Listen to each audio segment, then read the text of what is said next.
This is a fucking mess. What's up, YouTube? How's it going? And please bear in mind that when I say YouTube, I am referring to the literal physical manifestation of this website. So please, if you're out there somewhere, I hope you're doing well. Don't worry, Nick. I'm watching.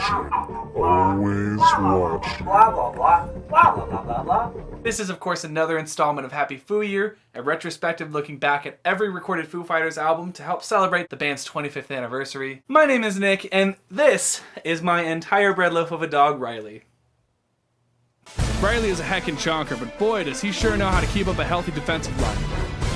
If you haven't checked out the last video in this series, I'll be sure to link it up in the eye guy up there. But without further ado,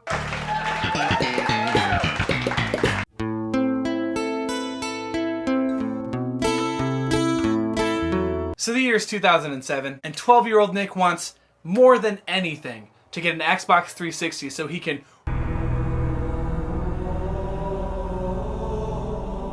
with his boys in Halo 3 like it's some sort of middle school bathroom. The Foo Fighters are on tour for their latest album, In Your Honor, when backstage after one of the shows, lead singer Dave Grohl has a chance encounter with RCA Music Group president Clive Davis. While talking about how cool it's been to see different people come out for both the electric and acoustic shows of the tour, Dave mentions that he wishes that there was a way to bring both audiences together for future Foo concerts. To this, Davis simply replies, "You know what, I think I'll let Dave describe this one." Clive Davis came to see us play at one of the acoustic gigs. And I said, I think it'd be so cool if we were that band where we did the rock show and we had all the people that love the rock show, and we did the acoustic show and we had all the people that love the acoustic show, and they wouldn't necessarily have to go to both. And Clive was like, yes, but you can do both together. In a total Yoda moment, I was like, oh my God, you're right. And that was the next album, Echo, Silence, Patience, and Grace. Those songs were basically just that. After this, Dave set out to make another album with an approach that would break the mold for the band, just as the half-acoustic, half-electric format did on In Your Honor. First, Grohl decided to work again with producer Gil Norton, who the band had previously worked with on the album The Color and the Shape. In part due to the overall experience that the band had while working with Gil back in '97, and in other part considering all that he had taught them about recording and composition and arrangement during that time, Dave knew that working with Gil again would not only bring him and the rest of the band out of their comfort zones, but Gil's unconventional approach would also help to accent the unique sound that the Foos were going for this time around, melding together both acoustic and electric sounds in order to create something truly beautiful and expressive. The result is the album Echoes and Silence, Patience and Grace.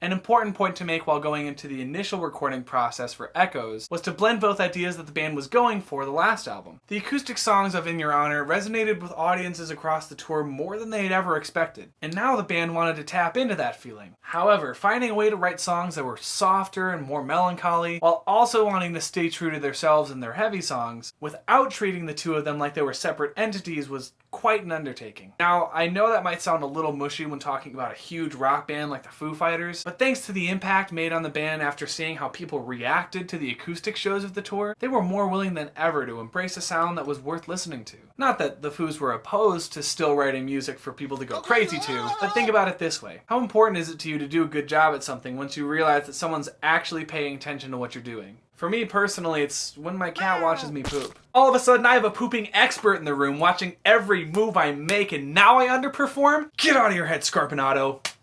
Pooping stories aside, luckily with the help of Gil Norton, the Foo Fighters were able to begin focusing on musical elements like melody and emphasis, production, and really going out of the way to make a unique part of a song pop. Got a slow part in a piano song? Boom! Add a string quartet. Need to make a heavy drop more effective? Boom! Remove every other instrument and leave a moment of silence to heighten the feeling of suspense. This is also the first Foo Fighters album for which Dave wrote the lyrics before the production started instead of during so on the spot. Dave attributes this to the experience of raising his daughter Violet and the feelings he had when thinking about it. This led to more songs about life and lyrics that felt more true and honest than ever before. This overall true and honest approach to both writing and recording helped to nurture a sound that was truly unique, not just to the Foo Fighters, but to those who listened to them as well.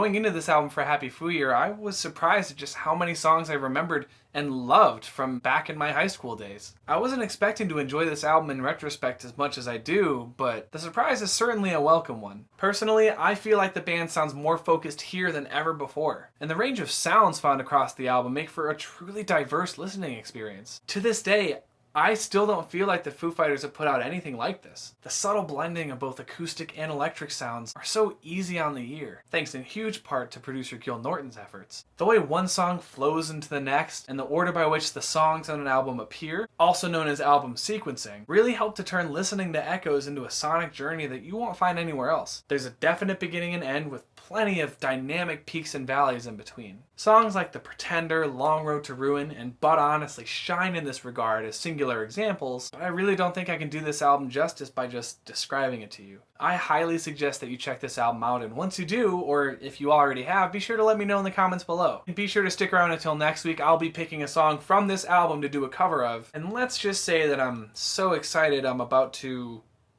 pee my pants. But until then, be sure to stay safe, wash your hands, and for the love of God, could someone tell Carlos that Jill just isn't that into him? You'll have to circle around through an alley to your right to get there. You mean the alley that's on fire? Maybe. Surely a tall drink of water like yourself can put out a few flames. Take a hint, buddy.